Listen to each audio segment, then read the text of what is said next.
Welcome to ETV prime. ఆంధ్రప్రదేశ్లో రోజుకు ఒక్కొక్కళ్ళు రోడ్డు ఎక్కుతున్నారు అనేటువంటిది మనం చూస్తున్నాము. ఇది అగ్రిగోల్డ్ బాధితులు రోడ్డు ఎక్కారు, మొన్న టీచర్స్ రోడ్డు ఎక్కారు, వాళ్ళ డిమాండ్స్ అన్ని పరిష్కరించాలి తక్షణమే అని. మళ్ళీ టీచర్స్ మళ్ళీ రోడ్డు ఎక్కారు. ఎందుకు అని అంటే అదేదో యాప్ లీప్ అనేటువంటి యాప్ను పెట్టి ఉపాధ్యాయుల్ని, ప్రధాన ఉపాధ్యాయుల్ని వేధిస్తున్నారు అని చెప్పి అదొక ఇది. ఇప్పుడు తాజాగా అంగన్వాడీ వర్కర్లు రోడ్డెక్కారు, వాళ్ళ డిమాండ్స్ నెరవేర్చాలి అని.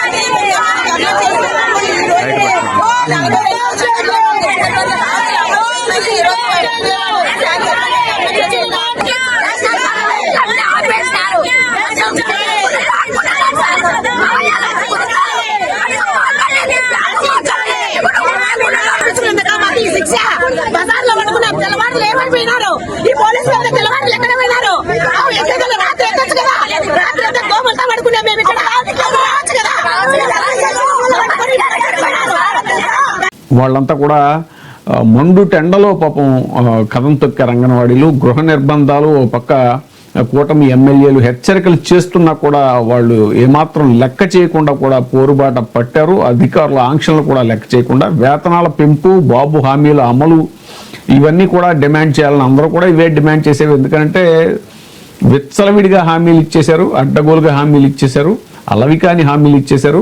అవన్నీ కూడా ఇప్పుడు చేయడం సాధ్యం కాదు అనేటువంటిది ఈ కూటమి ప్రభుత్వానికి అర్థమైపోయింది. అందుకే రకరకాల డైవర్షన్ పాలిటిక్స్ చేస్తున్నారు. సో ఇది కూడా ఇది జనానికి కూడా అర్థమైపోయి ఇప్పుడు ఒక్కొక్కరుగా రోడ్డెక్కుతున్నారు. పోలీసులను ప్రయోగించి అంగన్వాడీ యూనియన్ నేతలని చంద్రబాబు ప్రభుత్వం గృహాల్లోనే నిర్బంధించింది. అధికార పార్టీ ఎమ్మెల్యేలు అంగన్వాడీ వర్కర్లు, హెల్పర్లను పిలిచి మరీ విజయవాడ వెళ్లొద్దు అని వాళ్ళకి హెచ్చరికలు కూడా జారీ చేసిందట. ఎక్కువ మంది వెళ్తే ఊరుకునేది లేదు, తప్పదనుకుంటే 4-5 వెళ్ళండి అంటూ ఐసీడీఎస్ అధికారులు ఆంక్షలు కూడా పెట్టారట. అయినా కూడా నిర్బంధాల కంచెను పెకలించుకుని అంగన్వాడీలు పోరుబాట పట్టి న్యాయం కోసం నినాదాల పొలికాక పెట్టారు అనేటువంటిది వస్తున్న సమాచారం. మండే ఎండను సైతం లెక్క చేయకుండా చంటి బిడ్డలను కూడా చంకనెత్తుకుని పాప కొంతమంది చేతిలో సంచిలో అన్నం క్యారేజీలు పెట్టుకుని కూడా విజయవాడ తరలి వచ్చి నిరసన గళం వినిపించారు అనేటువంటిది ఇప్పుడు తెలుస్తున్నటువంటి విషయం. అలాగే అంగన్వాడీ వర్కర్ల, హెల్పర్ల ఉద్యమంతో బెజవాడ మరోసారి ఇరుపెక్కింది. ఆంక్షల కంచెలను పెకలించుకుని ఎండను సైతం లెక్క చేయకుండా ఉద్యమ వేడిని రగిలించారు అంగన్వాడీ వర్కర్లు. న్యాయమైన డిమాండ్ల పరిష్కారం కోరుతూ అంగన్వాడీ సంఘాలు చలో విజయవాడ పిలుపు అందుకుని సోమవారం రాష్ట్రంలోని అన్ని జిల్లాల నుంచి కూడా అంగన్వాడీ వర్కర్లు, హెల్పర్లు ఉవ్వెత్తున తరలిచ్చారు విజయవాడ నగరానికి. విజయవాడ ధర్నా చౌక్కి చేరుకుని ధర్మాగ్రహానికి వాళ్ళు దిగారు. సిఐటియు, ఏఐటియుసి, ఐఎఫ్టియు ఈ అనుబంధ సంఘాల ఆధ్వర్యంలో తరలివచ్చినటువంటి అంగన్వాడీలతో Ailapuram junction, railway station, bus stand, Bandar road, Eluru road ఇలాంటి ప్రధాన రహదారులన్నిటి అన్ని కూడా కిక్కిరిసిపోవడంతో ట్రాఫిక్ కూడా స్తంభించింది విజయవాడలో అనేటువంటి సమాచారం. ధర్నా చౌక్లో ఆందోళన సందర్భంగా జరిగిన సభలో 3 యూనియన్ల ముఖ్య నాయకులు కె సుబ్బరావమ్మ, బేబీ రాణి, ఎన్సిహెచ్ సుప్రజ, జె లలిత, విఆర్ జ్యోతి తదితరులందరూ కూడా మాట్లాడుతూ ఎన్నికల ముందు చంద్రబాబు నాయుడు గారు ఇచ్చిన హామీల అమలు చేసే వరకు కూడా ప్రభుత్వం తమ డిమాండ్లు నెరవేర్చే వరకు కూడా ఆందోళన విరమించేది లేదు అని అల్టిమేటం ఇచ్చారు. వివిధ రాజకీయ పార్టీలు, కార్మిక సంఘాలు అంగన్వాడీల పోరాటానికి సంఘీభావం కూడా ప్రకటించాయి. ఒకవైపు అంగన్వాడీల డిమాండ్లు పరిష్కారానికి సానుకూలంగా ఉన్నాము అని మంత్రులతో ప్రకటన చేయిస్తున్నారట చంద్రబాబు నాయుడు గారు.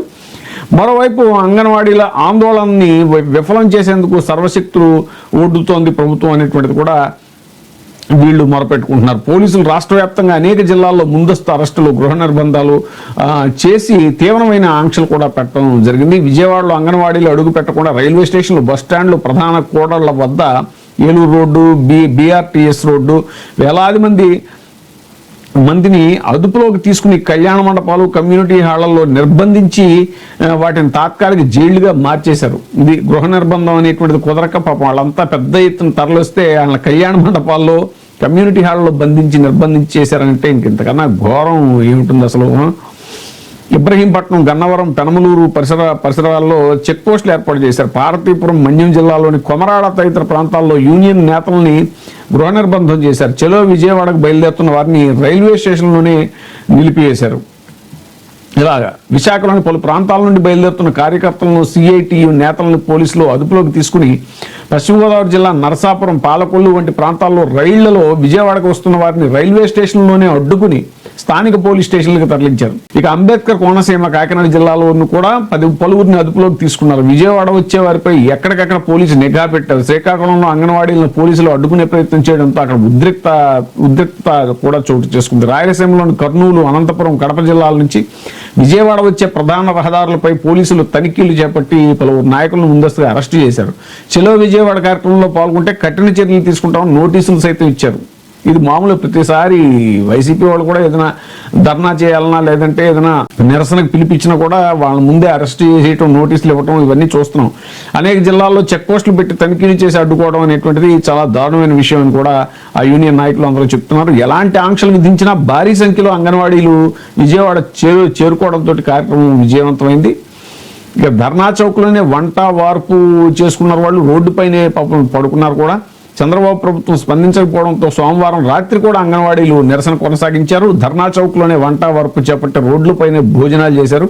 అక్కడే నిద్రించి నిరసన తీవ్రతను చూపించారు. చంద్రబాబు ఇచ్చిన హామీల అమలు కోసం దాదాపు 20 నెలల పాటు ఎదురు చూశామని, ఇకపై ఓర్పు వహించేందుకు సిద్ధంగా లేము అని స్పష్టం చేశారు. మంగళవారం నాటికి ప్రభుత్వం స్పష్టమైన ప్రకటన చేయాలని, అసెంబ్లీ సమావేశాలు ముగిసే నాటికి తగిన చర్యలు చేపట్టాలని డిమాండ్ చేశారు. చట్ట ప్రకారం నెలకు 32,000 ఇవ్వాల్సి ఉన్నా కనీసం 26,000 ఇవ్వాలని కోరుతున్నాము అన్నారు. పాపం వాళ్ళే కన్సెషన్ ఇస్తున్నారు. వేతనం పెంపుతో పాటు మిగిలిన డిమాండ్స్ కూడా అమలు చేయకపోతే ఐసిడిఎస్ కార్యాలయాల వద్ద ఉద్యమాన్ని చేపడతాము అని, రాష్ట్ర వ్యాప్తంగా సమ్మెకు వెళ్తామని కూడా 3 యూనియన్ల నేతలు హెచ్చరించారు. అంగన్వాడీలు ప్రభుత్వం ముందు కీలక డిమాండ్లు ఇచ్చారు. వేతనాల పెంపు, ఎన్నికల ముందు చంద్రబాబు ఇచ్చిన హామీని అమలు చేయాలి, పెరుగుతున్న ధరలకు అనుగుణంగా గౌరవ వేతనాన్ని పెంచాలి, సుప్రీంకోర్టు తీర్పు ప్రకారం అంగన్వాడీలకు గ్రాట్యుటీ సౌకర్యం కూడా కల్పించాలి, యాప్ల ద్వారా ఆన్లైన్ పని భారాన్ని తగ్గించి రిజిస్టర్ల నిర్వహణను సరళతరం చేయాలి, పదవీ విరమణ సందర్భంగా ఇచ్చేటువంటి ప్రయోజనాలను పెంచాలి,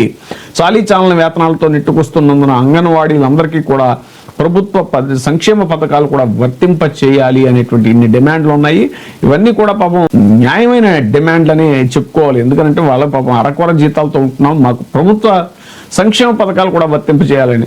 ఇక మరీ బాగుంది. అసలు చంద్రబాబు నాయుడు గారు ఇప్పుడు ఆల్రెడీ ఎలిజిబిలిటీ ఉన్న వాళ్ళనే తీసేసి అనర్హుల కింద ప్రకటిస్తున్నారు. ఇది మామూలుగా ఈ సామాజిక పెన్షన్లు ఇచ్చే వాళ్ళకి అవి పేరుకి చెప్పడం మాత్రం 4,000 పెన్షన్ చేశామని చెప్పారు, కానీ అన్ని డబల్ సూపర్ 6లు అంటున్నారు. కానీ వీలైనంత వరకు అన్నిట్లో కూడా కోతలు విధించడమే ఈ ప్రభుత్వం యొక్క లక్ష్యంగా పనిచేస్తుంది అనేటువంటిది మనం చూస్తున్న విషయమే, జరుగుతున్న చర్చ కూడా అదే. సో అంగన్వాడీల సమస్య పరిష్కారానికి తక్షణమే ప్రభుత్వం కార్యాచరణ రూపొందించాలి. వాళ్ళ డిమాండ్ల అమలుకు వాళ్ళకు ఒక స్పష్టమైన హామీని ఇవ్వాలి, రోడ్ మ్యాప్ను ప్రకటించాలి అని చెప్పి ఈ సందర్భంగా యూనియన్ నేతలంతా కూడా గట్టిగా డిమాండ్ చేస్తున్నారు ప్రభుత్వాన్ని.